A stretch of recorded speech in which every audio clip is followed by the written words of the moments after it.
Bismillahirrahmanirrahim. Hari ini kita masuk ya ke materi IPA ya.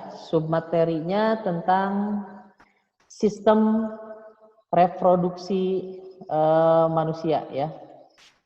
Sistem reproduksi pada manusia ini bab pertama ya, materi IPA kita pada tahun ajaran baru ini di semester 1 ya. Sistem reproduksi manusia ini berkaitan dengan proses perkembangbiakan ya. Ya, reproduksi ya. Setiap makhluk hidup pasti selalu bereproduksi ya. Tadi kata Rehan ya, reproduksi itu artinya adalah berkembang biak ya atau menghasilkan keturunan. Nah, mengapa makhluk hidup harus bereproduksi gitu? Mengapa? Ya, makhluk hidup bereproduksi itu tujuannya adalah untuk mempertahankan keberadaan jenisnya ya. Jadi agar tidak langka ya, agar tidak punah begitu. Demikian juga manusia.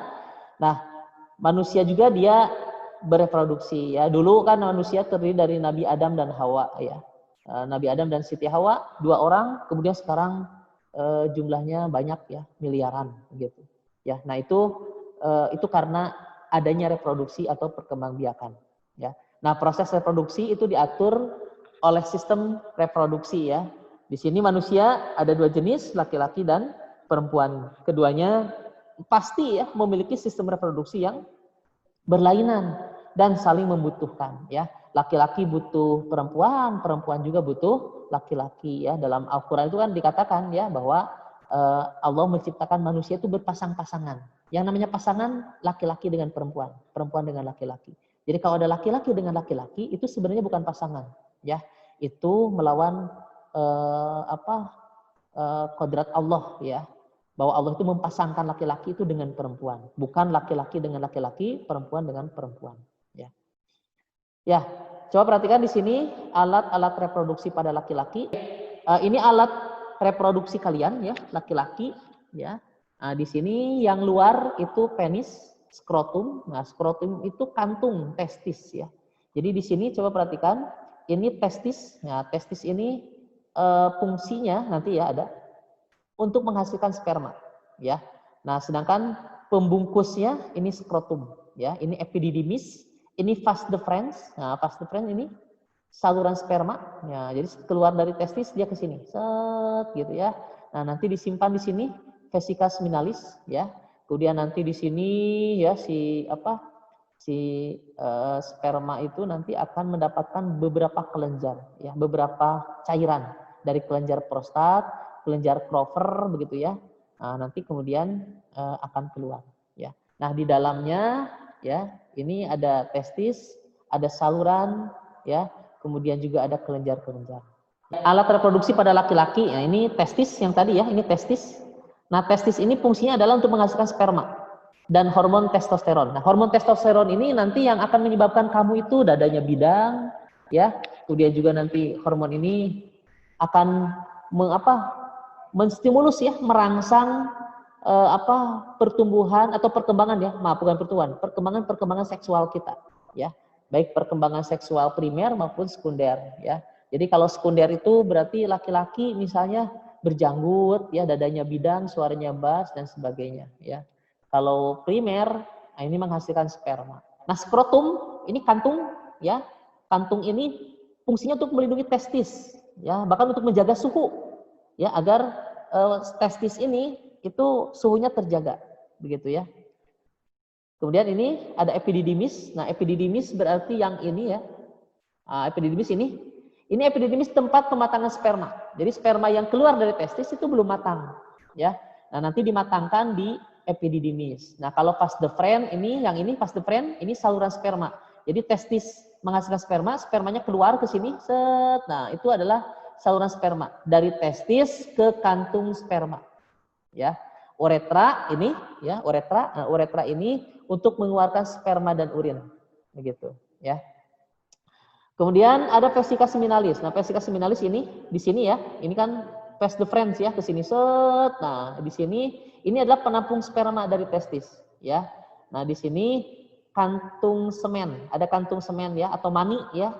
Nah, ini nanti di situ ada kandungan-kandungan zat seperti fruktosa, gula ya, asam askorbat, vitamin C, dan asam amino, protein. Nah, itu sebagai makanan ya dan pelindung sperma. Jadi sperma itu kan sebenarnya zat hidup ya.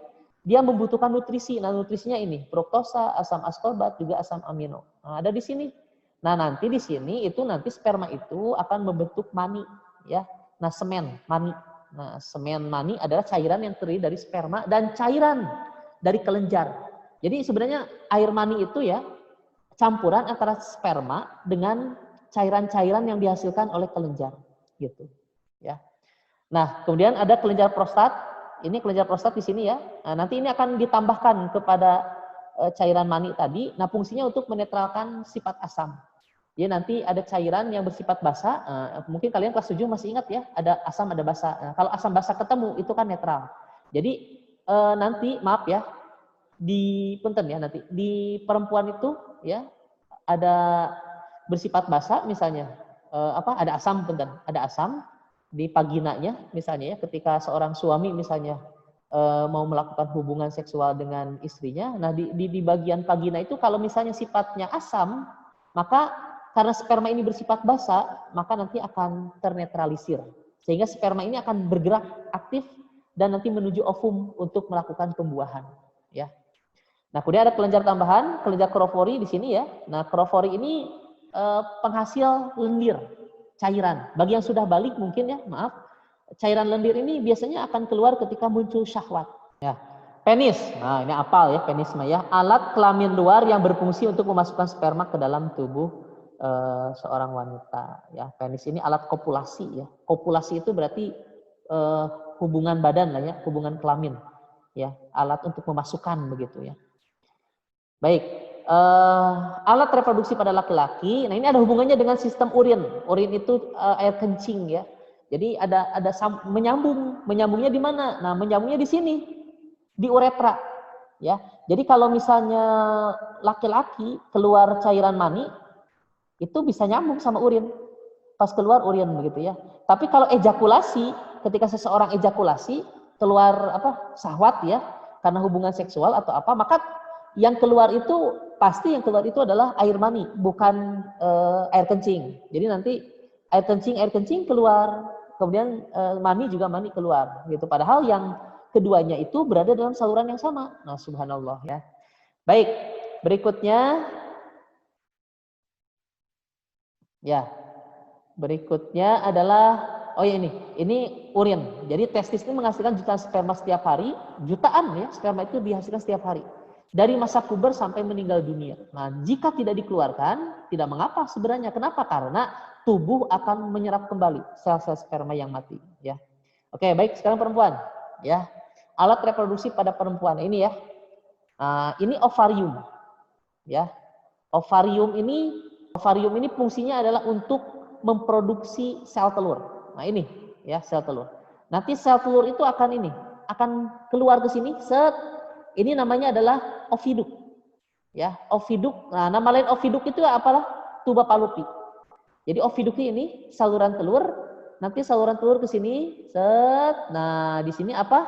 Rahim atau uterus. Jadi uterus itu rahim. Oviduk apa? Tuba Fallopi ya, saluran sel telur, ya. Nah, jadi ini adalah ovarium ke sini. Nah, nanti ini rahim. Nah, untuk rahim ini fungsinya apa? Fungsinya adalah untuk menyimpan janin. Di sini janin.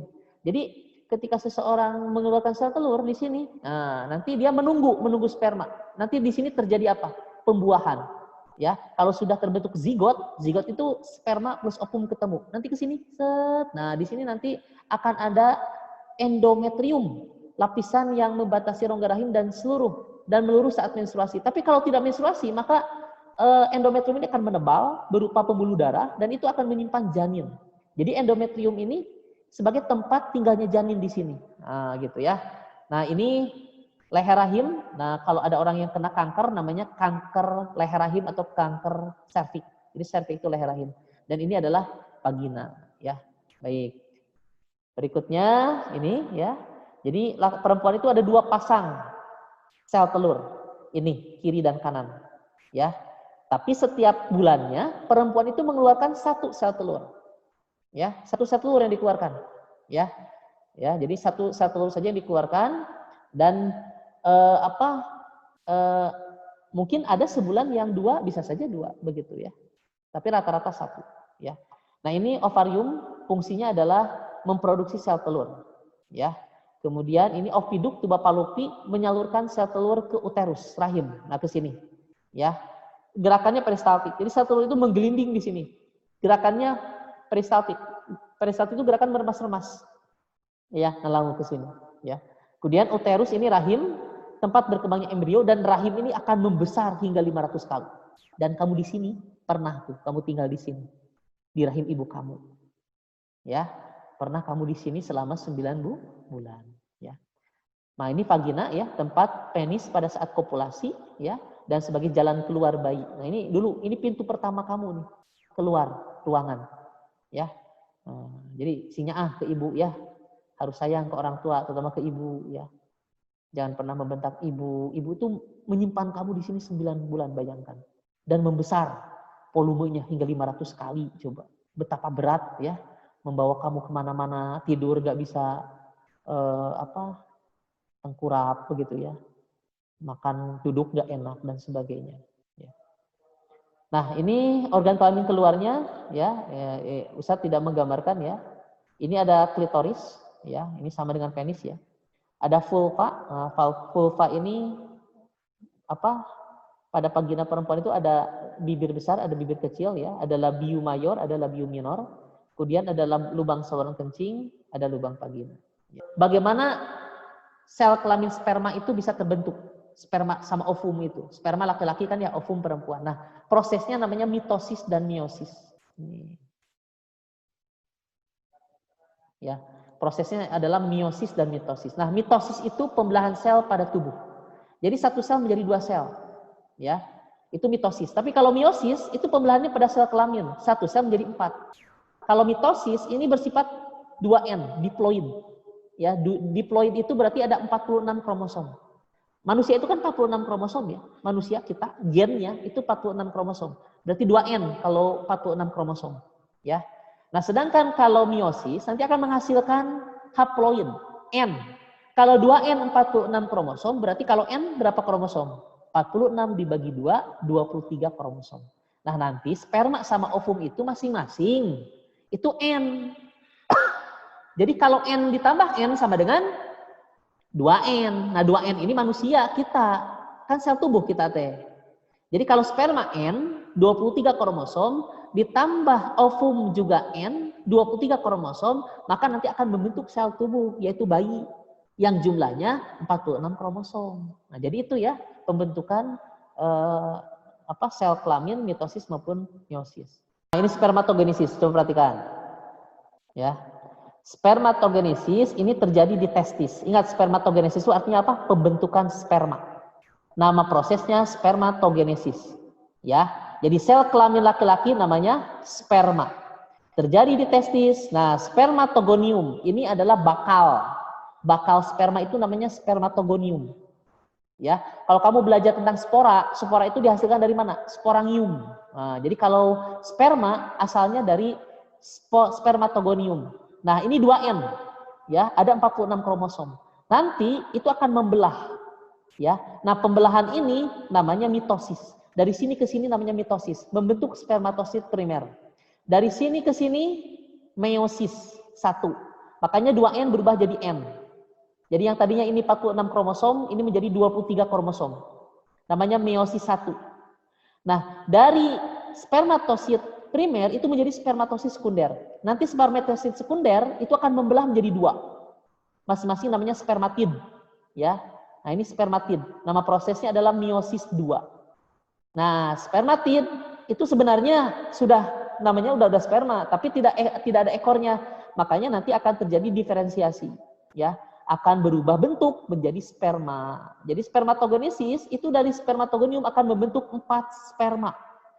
4 sperma. Ingat ya, ketika kamu ejakulasi itu spermanya jutaan. Ya, jadi 4 sperma itu dihasilkan dari 1 spermatogonium. Ingat ya tadi ya, bahwa mitosis, ada meiosis. Nah, ini namanya meiosis nih. Meiosis itu kan dari 1 menjadi 4. Ya, 1 ini menjadi 4. Ya, gitu.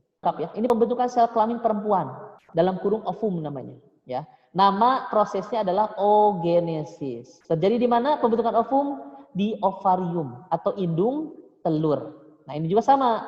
Bakal ovumnya namanya adalah oogonium. Ya, ini bersifat diploid. Diploid itu 2N, ya. Nah, nanti akan mengalami mitosis namanya oosit primer, ya. Oosit primer nanti akan mengalami meiosis menjadi badan polar, ya, primer, dan ini oosit sekunder. Nah, nanti oosit sekunder mengalami lagi meiosis yang kedua, membentuk ootim atau ovum, dan ini kemudian membentuk badan polar itu polosit, ya, ini polosit nih, badan polar sekunder, badan polar sekunder, dan ini badan polar sekunder. Jadi kesimpulannya, oogenesis menghasilkan 1 ovum dan 3 badan polar. Nah, ovulasi itu adalah proses keluarnya ovum dari ovarium, ya. Jadi di sini ovum ketika keluar dari ovarium itu namanya ovulasi. Nah, nanti ovum akan bergerak ke rahim, ya. Nanti di rahim ini si ovum itu akan menunggu, ya, menunggu sperma untuk dibuahi, ya. Jika spermanya ada, maka akan terbentuk zigot, ya. Tapi kalau spermanya tidak ada, maka nanti si ovumnya akan membusuk, ya, dan akan menuju rahim, ya, sehingga terjadi menstruasi. Tapi kalau tadi, ya, terbentuk zigot, ya, sama juga akan menuju rahim, ya, dan akan berubah menjadi embrio ataupun janin, ya, menjadi anak begitu, ya. Nah, ini proses fertilisasi atau pembuahan, ya. Jadi yang terbentuknya pembuahan itu berasal dari 1 sperma. Dan ini adalah sperma yang unggul. Kenapa? Karena dia hanya satu-satunya sperma yang berhasil menuju ovum dari sekian juta atau sekian miliar sperma laki-laki, ya. Jadi ini yang berhasil begitu, ya. Yang lainnya pada mati, ya, gitu. Ya. Nah, ini proses fertilisasi yaitu proses peleburan antara 1 sel sperma dengan ovum yang sudah matang. Ya, terjadi di mana? Di sini. Sekali lagi, ya, terjadinya pembuahan di tuba Fallopi atau di oviduk. Ya. Nah, sel telur yang telah dibuahi nanti jadi zigot dan kemudian menuju ini, rahim. Ya. Nah, zigot nanti terbentuk, membelah diri menjadi 2, 4, 8, 16 dan seterusnya, ya. Dan seiring dengan adanya zigot atau embrio, ya, nanti maka dinding rahim, ya, atau lapisan endometrium itu akan menebal penuh dengan pembuluh darah. Jadi ibaratnya si dinding rahim itu atau lapisan endometrium itu seperti kasur yang empuk bagi embrio, ya. Nah, gitu. Nah, ini nanti akan terbentuk plasenta, ya, akan terbentuk organ-organ, ya. Jadi usia 6 minggu nanti akan terbentuk otak, mata, telinga, jantung, dan ukurannya mencapai 1,5 cm. Dan usia 8 minggu embrio sudah memiliki organ lengkap. Dan usia kehamilan mencapai 9 bulan, maka bayi siap, ya, untuk diekspor, ya, bukan diekspor, ya, untuk dikeluarkan atau dilahirkan, ya. Nah, jika ovum tidak dibuahi, maka dinding rahim itu nanti akan menebal, banyak pembuluh darah, ya, dan karena tidak dipakai itu akan membusuk atau menjadi darah kotor dan nanti akan keluar meluruh, ya, runtuh berupa menstruasi. Baik, berikutnya adalah penyakit pada sistem reproduksi, ada kencing nanah. Nah, ini oleh bakteri Neisseria gonorrhoeae, ya, gonorrhoeae, ya. Ditularkan melalui hubungan seksual, nanti orang yang menderita penyakit ini kencingnya itu kencing nanah, ya. Naudzubillah, ya. Penyakit selanjutnya pada sistem reproduksi adalah sifilis atau raja singa. Penyakit ini disebabkan oleh bakteri Treponema pallidum. Ya, ini bisa menyebabkan kerusakan organ reproduksi dan pada stadium lanjut ini bisa menyerang hati, saraf, dan otak. Ditularkan melalui hubungan seksual. Kemudian ada herpes genital, ini disebabkan oleh virus herpes, ya. Sama, ini juga ditularkan melalui hubungan seksual, ya, bisa menyebabkan gangguan organ reproduksi, kulit, juga menyebabkan kanker rahim. Ada juga penyakit keputihan, ya, ini penyakit yang banyak terjadi, ya, di kalangan perempuan, Ini disebabkan oleh parasit ya, seperti jamur, kemudian protozoa, bakteri, dan virus. Dan satu lagi ini penyakit AIDS ya, disebabkan oleh virus HIV. Ini akibatnya akan hilang ya daya kekebalan tubuh, sehingga tubuh ya rentan sekali terhadap berbagai penyakit ya. Eee, Biasanya penyakit HIV/AIDS ini ditularkan melalui hubungan seksual ya, atau misalnya melalui darah ya, suntikan misalnya.